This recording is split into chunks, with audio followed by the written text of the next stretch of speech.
Purushottam here and welcoming you to genius academics. तो अब तक हमने न्यूट्रिशन इन ह्यूमन तक पूरे टॉपिक्स को पॉइंट बाय पॉइंट कवर कर लिया और कोई स्टूडेंट अब तक वो वीडियोस नहीं देख पाया है देन डोंट वरी, चैनल पर जाइए, पूरी प्लेलिस्ट बनी हुई है, सीक्वेंस में आपको हर एक वीडियो मिल जाएगा। तो चलिए आज के हमारे इस सेशन में हम पढ़ने वाले हैं मोस्ट इंपॉर्टेंट क्वेश्चंस को डिस्कस करेंगे एज वेल एज जो प्रीवियस ईयर क्वेश्चंस हैं उनको भी हम देखेंगे और ये एक तरीके से आपका टेस्ट होगा। ओके, तो आप नोटबुक भी साथ में रखिए और आंसर्स भी मैं आपको बताने वाला हूं, तो आप पहले खुद से उन आंसर्स को लिखना और बाद में फिर वीडियो से अपने आंसर्स को मैच करना। तो ये एक तरीके से आपका टेस्ट भी हो जाएगा और बोर्ड्स की प्रिपरेशन और भी ज्यादा तगड़ी हो जाएगी आपकी। तो टॉपिक्स को तो हमने अच्छे से समझ ही लिया, अब क्वेश्चंस भी कर लेंगे तो भाई बोर्ड्स में तो आप बहुत ही अच्छा परफॉर्म कर पाओगे। तो अब तक जो स्टूडेंट्स ने अब तक हमारे चैनल को सब्सक्राइब नहीं किया है देन सब्सक्राइब नाउ, क्योंकि हम रोज ऐसे सेशंस ला रहे हैं जो सीधे आपके बोर्ड्स के प्रिपरेशन को और भी स्ट्रॉन्ग करेगी। तो हमारे चैनल के साथ जुड़िए और रोज ही हम ऐसे वीडियोस ला रहे हैं जो आपके बोर्ड्स के प्रिपरेशन में बहुत ज्यादा मदद करेगी घर बैठे ही। तो चलिए स्टार्ट करते हैं आज का हमारा सेशन जो कि होने वाला है most important questions as well as previous questions. तो हमारा फर्स्ट क्वेश्चन है what are the end products of photosynthesis, जो कि 2008 में भी आ चुका है सीबीएसई के एग्जाम में। ओके, तो ये आपको बताना है कि जो फोटोसिंथेसिस होता है प्रोसेस, उसके एंड में हमें क्या क्या मिलता है। तो चलिए इसका आंसर देखते हैं। इसका आंसर है ग्लूकोज, ऑक्सीजन एंड वाटर। हमने देखा था कि प्लांट क्या परफॉर्म करता है सनलाइट के प्रेजेंस में, फोटोसिंथेसिस को परफॉर्म करता है ताकि वो अपना खाना बना सके।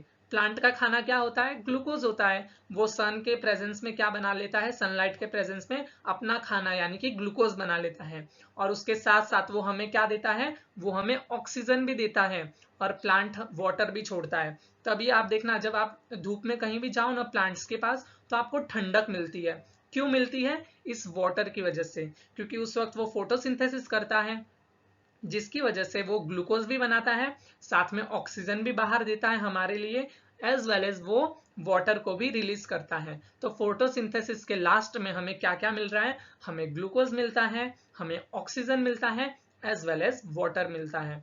था ना इजी क्वेश्चन। इसको हमने चैप्टर जब हम समझ रहे थे, जब ये टॉपिक समझ रहे थे हम, तब भी मैंने ये पॉइंट आपको बताया था कि ये इंपॉर्टेंट पॉइंट है और ये देखिए 2008 में आ चुका है ये ऑल इंडिया में। अब चलिए नेक्स्ट क्वेश्चन है what role do digestive enzymes play in the alimentary canal. जो हमारा एलिमेंट्री कैनाल है, एलिमेंट्री कैनाल यानी कि जो हमारे पेट के अंदर हमने देखा ना, इधर से माउथ से लेके एक ट्यूब जाता है कहां तक, पूरा एनस तक, जो कि माउथ को कनेक्ट करता है, माउथ से एक्सटेंड करता है एनस तक। ओके, तो उसमें हमने देखा था कि कुछ केमिकल एंजाइम्स रिलीज हो रहे थे, वही इधर लिखा है कि जो एंजाइम्स थे हमने देखा था डिफरेंट डिफरेंट एंजाइम्स रिलीज हो रहे थे। तो उसका काम क्या है, तो वो क्या करते हैं, जो हम खाना खाते हैं वो क्या होते हैं, कॉम्प्लेक्स मॉलिक्यूल्स होते हैं। जो हम खाना खाते हैं वो कितने कॉम्प्लेक्स होते हैं, तो उनको केमिकली, हम तो मैकेनिकली तोड़ ही देते हैं पर उनको केमिकली भी टूटना जरूरी होता है। जो कौन तोड़ता है उन लोग को, डाइजेस्टिव एंजाइम्स। जो भी कॉम्प्लेक्स मॉलिक्यूल होगा ना, ये डाइजेस्टिव एंजाइम क्या करेगा, उसको छोटे छोटे छोटे छोटे मॉलिक्यूल्स में तोड़ देगा। तो वही लिखना है, digestive enzymes break down complex molecules of food into simpler ones so that they can be absorb by blood. अब हमारे बॉडी के लिए वो डाइजेस्टिव एंजाइम क्या करते हैं, काम को आसान कर देते हैं। हमारे बॉडी को चाहिए होता है बिल्कुल छोटे छोटे पीसेस, जो कि मैकेनिकली भी छोटा हो एज वेल एज केमिकली भी। तो डाइजेस्टिव एंजाइम्स क्या करते हैं, जो कॉम्प्लेक्स मॉलिक्यूल्स होता है उसको छोटा छोटा बिल्कुल कर देते हैं ताकि हमारे खून में वो इजिली सोख जाए, इजिली एब्जॉर्ब हो जाए। ओके, और ये 2008 के एग्जाम में कंपार्टमेंट में आ चुका है सीबीएसई के। नेक्स्ट क्वेश्चन है कि क्या क्या रो मटेरियल्स है फोटोसिंथेसिस के। ओके, अब हमने ये तो जान लिया कि फोटोसिंथेसिस कौन कर रहा है, प्लांट्स कर रहा है या फिर ऑटोट्रॉप्स, प्लांट को हम ऑटोट्रॉप्स भी बोलते हैं ना। तो ऑटोट्रॉप्स क्या कर रहे हैं, फोटोसिंथेसिस को परफॉर्म कर रहे हैं। अब वो कुछ ना कुछ रो मटेरियल्स को भी यूज करते हैं। तो क्या क्या रो मटेरियल्स है जो प्लांट्स यूज करता है, तो क्या होता है, कार्बन डाइऑक्साइड जो कि हम बाहर छोड़ते हैं वो क्या करता है, प्लांट यूज करता है उनको, और वो जड़ों के थ्रू, उनके रूट्स के मदद से वो क्या लेता है, वाटर को लेता है। हम लोग प्लांट्स में पानी डालते हैं ना, या फिर जो फॉरेस्ट में रेन होता है उससे ग्राउंड वाटर से भी वो क्या करते हैं, अपने रूट के थ्रू वाटर को लेते हैं, क्योंकि वो उनकी रो मटेरियल है। ओके, वो उनके फोटोसिंथेसिस के प्रोसेस के लिए एक इम्पॉर्टेंट रॉ मटेरियल होता है। तो वही है, carbon dioxide and water are the raw materials needed for the photosynthesis. तो इस तरीके से हमारा क्वेश्चन भी डिस्कस होते जा रहा है, एज वेल एज आपका एक रिवीजन भी होते जा रहा है। जिनको ये याद भी नहीं होगा उनको भी याद आ गया कि हाँ, क्या क्या रॉ मटेरियल्स थे जो फोटोसिंथेसिस परफॉर्म हो रहा था, उसमें कार्बन डाइऑक्साइड को प्लांट यूज कर रहा था और वाटर को भी यूज कर रहा था अपने जड़ों के थ्रू, रूट्स के through. Now let's move to further questions. अब हमारा नेक्स्ट क्वेश्चन है, डिफाइन ट्रांसपिरेशन। आपको ट्रांसपिरेशन प्रोसेस को डिफाइन करना है, यानी कि उसकी डेफिनेशन लिखनी है। तो ट्रांसपिरेशन की डेफिनेशन क्या थी, आपको मैंने बताया था। जो हमारा प्लांट होता है, पहले आप आंसर देख लीजिए, जो हमारा प्लांट होता है वो अपने लीफ के थ्रू क्या करता है, वाटर को बाहर भेजता है, वाटर को रिमूव करता है अपने लीफ में प्रेजेंट स्टोमेटा के थ्रू। जो हमारा लीफ होता है, प्लांट का लीफ, उसके अंदर क्या प्रेजेंट होता है, छोटे छोटे होल्स प्रेजेंट होते हैं, जिसका नाम क्या था, जिसका नाम स्टोमेटा था। तो स्टोमेटा की मदद से प्लांट पानी को क्या भेजता है, बाहर भेजता है। जो उसके पास एक्सेस ऑफ वाटर हो जाता है उसको वो बाहर भेज देता है। वही आपको लिख देना है, transpiration is the process of removal, removal यानी कि बाहर भेजना, बाहर करना, of water vapors from the aerial parts of a plant mainly through stomata in the leaves।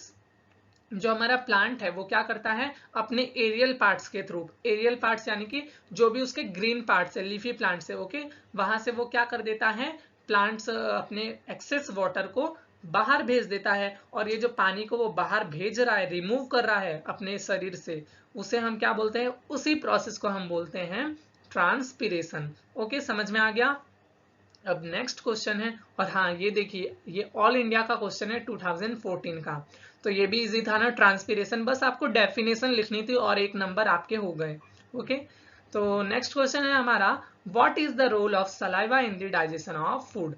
हमने देखा है कि जब भी हम खाना खाते हैं तो हमारे माउथ में क्या होता है, सलाइवा रिलीज होता है। सलाइवा यानी कि मैं फिर से बता देता हूँ, लार। ओके, जब भी हम खाना खाते हैं तो हमारे मुंह में सलाइवा रिलीज होता है। तो सलाइवा का क्या काम है, तो सबसे पहले देखो वो क्या करता है, जो हम खाना खाते हैं उसको वो क्या करेगा, सॉफ्ट करेगा। जो हम खाना खाते हैं ना उसको वो एकदम गीला गीला करके क्या कर देगा, फूड को सॉफ्ट कर देगा, ताकि वो एकदम आराम से हमारे गले से होके पेट तक जा सके और वो पूरे डाइजेस्टिव ट्रैक्ट तक अच्छे से पास हो सके। वही पॉइंट आपको इंग्लिश में लिख देना है, saliva softens the food so it can easily pass through digestive tract. यानी कि सलाइवा क्या करेगा, फूड को सॉफ्ट कर देगा ताकि वो आराम से इजिली पास हो सके पूरे डाइजेस्टिव ट्रैक्ट से, एलिमेंट्री कैनाल में वो एकदम आराम से जा सके। इसमें इसके ऑप्शनल में एक और पॉइंट है, 1 मार्क्स के लिए आप ये दोनों में से कोई एक पॉइंट लिखना। ओके, नेक्स्ट पॉइंट आप क्या लिख सकते हो, फर्स्ट पॉइंट की जगह, it contains salivary amylase which breaks down the starch into maltose. हमने देखा है कि सलाइवा क्या है, एक जूस है जिसके अंदर क्या प्रेजेंट है, सेलिवरी अमाइलेस। जो हमारा सेलिवरी ग्लैंड होता है माउथ के पास, जो सेलिवरी ग्लैंड है वो क्या रिलीज करता है, वो रिलीज करता है सलाइवा।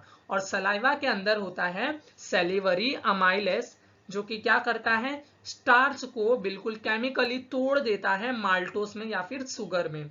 तो ये सलिवरी अमाइलेस क्या करता है, ये ब्रेक डाउन करता है स्टार्च इनटू, स्टार्च को किसमें तोड़ देगा, इनटू माल्टोस। ओके, ये भी हो गया। Now let's discuss the further questions.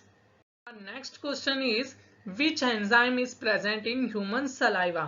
जो हमारा सलाइवा है उसके अंदर कौन सा एंजाइम प्रेजेंट है, इसको अभी मैंने बातों बातों में आपको आंसर बता दिया। ओके, तो इसका आंसर क्या है, सेलिवरी अमाइलेस। जो हमारे माउथ में सलाइवा है उसके अंदर क्या प्रेजेंट होता है, सेलिवरी अमाइलेस एंजाइम प्रेजेंट होता है। बस 1 मार्क्स के लिए आपको ये एक वर्ड लिख देना है। नेक्स्ट क्वेश्चन क्या है, what is the role of acid in stomach. तो पहला रोल तो ये है कि ये क्या करता है, जो भी जर्म्स हमारे पेट में जाते हैं तो ये एक एसिड है। ओके, HCl क्या है? Hydrochloric acid. तो हमारे पेट के अंदर होता है, गैस्ट्रिक ग्लैंड उसे रिलीज करता है।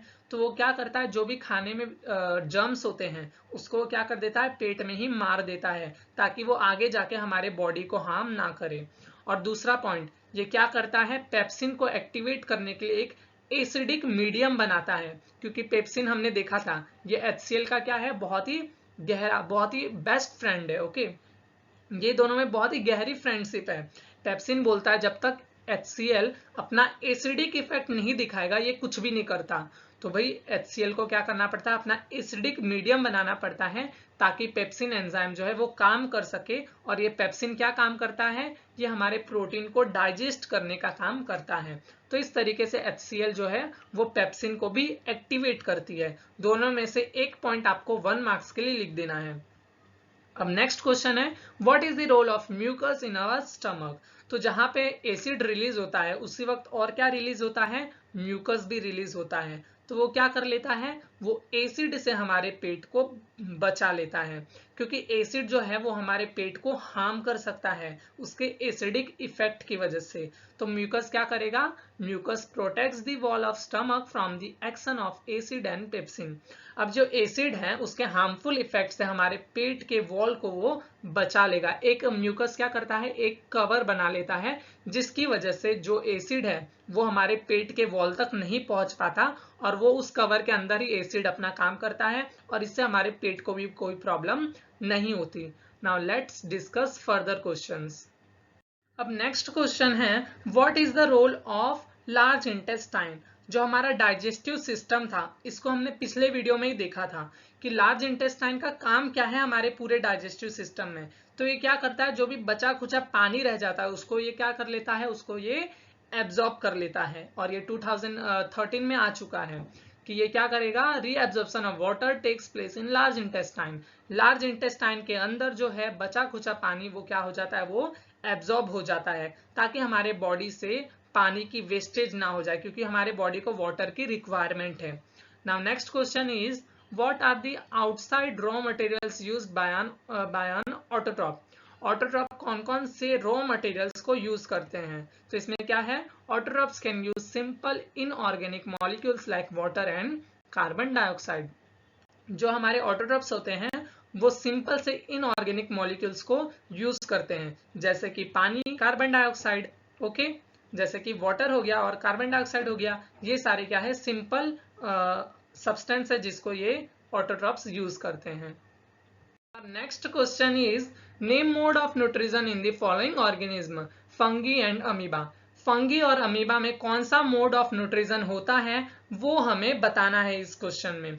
तो फंगी कौन सा मोड ऑफ न्यूट्रिशन शो करता है, फंगी हमारा saprophytic mode of nutrition show करता है। कैसे, हमने देखा था कि सेप्रोफाइटिक ऑर्गेनिज्म कौन होते हैं, जो कि dead and decaying organic matter पे अपना फीड करते हैं। ओके, वो dead and decaying organic matter से अपने फूड को ऑब्टेन करते हैं, और ऐसे लोगों को हम सेप्रोफाइट्स बोलते हैं। तो फंगी हमारा क्या है, सेप्रोफाइटिक न्यूट्रिशन को शो करता है।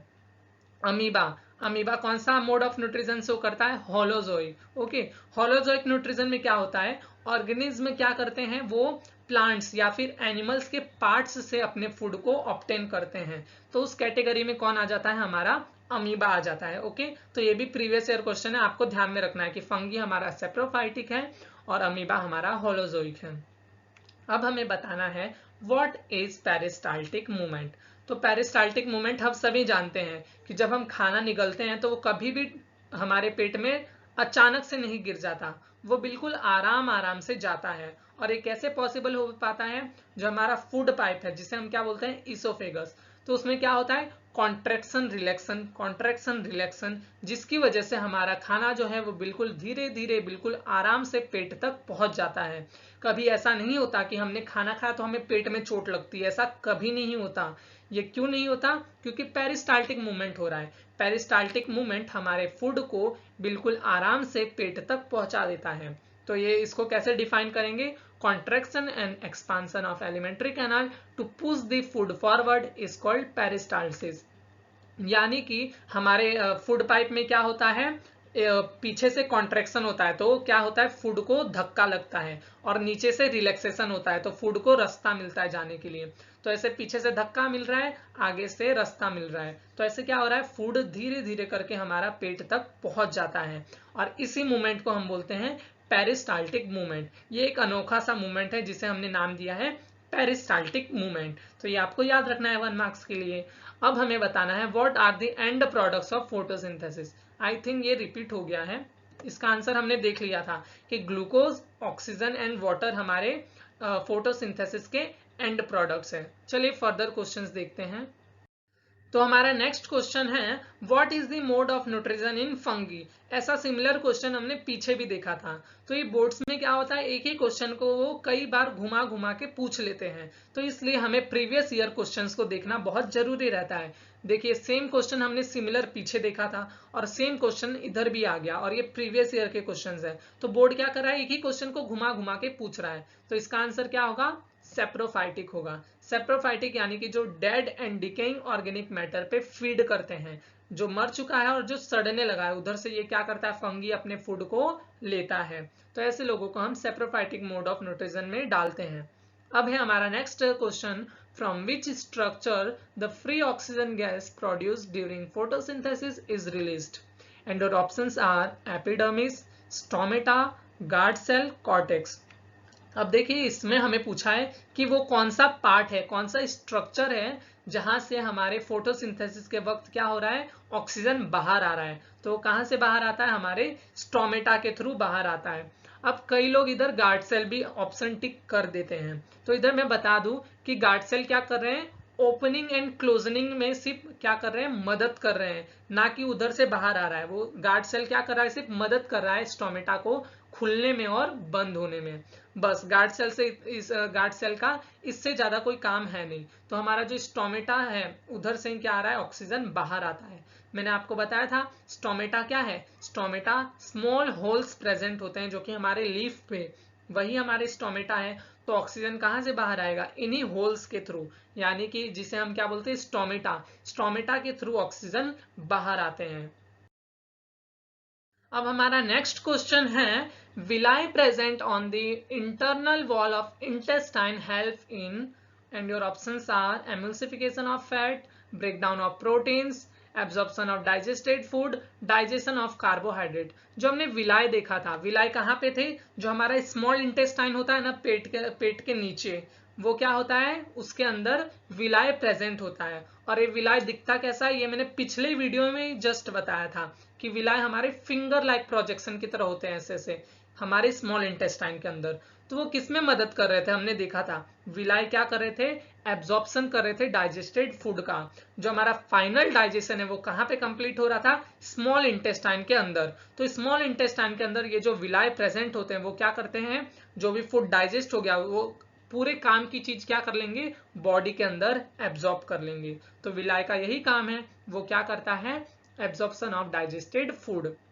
इसके बारे में कुछ इंफॉर्मेशन भी लिखी है।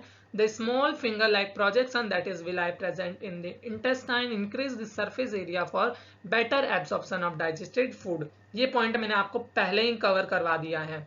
तो ये क्या होता है, विलाई क्या है, फिंगर लाइक प्रोजेक्शन है, जो मैंने जस्ट अभी बताया। विलाई क्या होते हैं और वो कहाँ पे प्रेजेंट होते हैं, हमारे स्मॉल इंटेस्टाइन के अंदर, और ये सरफेस एरिया को भी बढ़ाते हैं ताकि ज्यादा से ज्यादा फूड एब्जॉर्ब हो। ओके, ये सारे पॉइंट्स हमने जस्ट पिछले वाले वीडियोस में ही देखा था। जो भी स्टूडेंट्स नहीं देखे हैं पिछले वीडियोस को, वो चैनल पर जाइए, बहुत ही आसानी से आपको पूरी प्लेलिस्ट मिल जाएगी, एक एक वीडियो बिल्कुल सीक्वेंस में है। तो इसी के साथ हमारे क्वेश्चंस आज के लिए फिनिश हो गए। तो नेक्स्ट वीडियो में फ्रेंड्स हम और भी इंपॉर्टेंट क्वेश्चंस को आपके लिए लेके आने वाले हैं, लेकिन जैसे कि नेक्स्ट वीडियो में हम डिस्कस करेंगे केस स्टडी क्वेश्चंस जो कि आपके 10th बोर्ड्स में आते हैं। तो इसे भी हम डिस्कस कर लेंगे ताकि आपके कहीं भी मार्क्स कटने के चांसेस ना रहे। तो ये वीडियो आने वाली है तो आप तक बिल्कुल टाइम से पहुंच जानी चाहिए। तो अभी चैनल को सब्सक्राइब कर लो और बेल आइकन को प्रेस कर लो ताकि वीडियो अपलोड होते ही आपके फोन पे नोटिफिकेशन आ जाए और ये जो केस स्टडी क्वेश्चन है इसको आप अच्छे से समझ लो। क्योंकि इस बार जो है ना सीबीएसई ने ये इंट्रोड्यूस किया है और ये क्वेश्चन इसलिए होते हैं ताकि सीबीएसई आपके नॉलेज को जज कर सके। ये जो क्वेश्चंस होते हैं उसमें जो क्वेश्चंस जो भी पूछे जाते हैं वो आपके नॉलेज पे बेस्ड होते हैं। जो जितने अच्छे से समझा होगा वो उतने ही अच्छे से उस क्वेश्चन को अटेंड कर पाएगा। तो ये क्वेश्चन भी मैं आपको बिल्कुल आराम से करवा दूंगा, कोई टेंशन लेने की बात नहीं है। जीनियस एकेडमिक्स आपके साथ है for your boards preparation. Okay, तो चलिए नेक्स्ट वीडियो में मिलते हैं जिसमें मैं केस स्टडी क्वेश्चंस करवाऊंगा, बहुत ही ज्यादा इंपॉर्टेंट है। तो मिलते हैं केस स्टडी क्वेश्चंस के साथ। Take care and bye bye, और work hard for your boards preparation. आज से ही चालू कर दो अपनी बोर्ड्स की प्रिपरेशन ताकि लास्ट मोमेंट पे कोई भी होच पोच ना हो। ओके।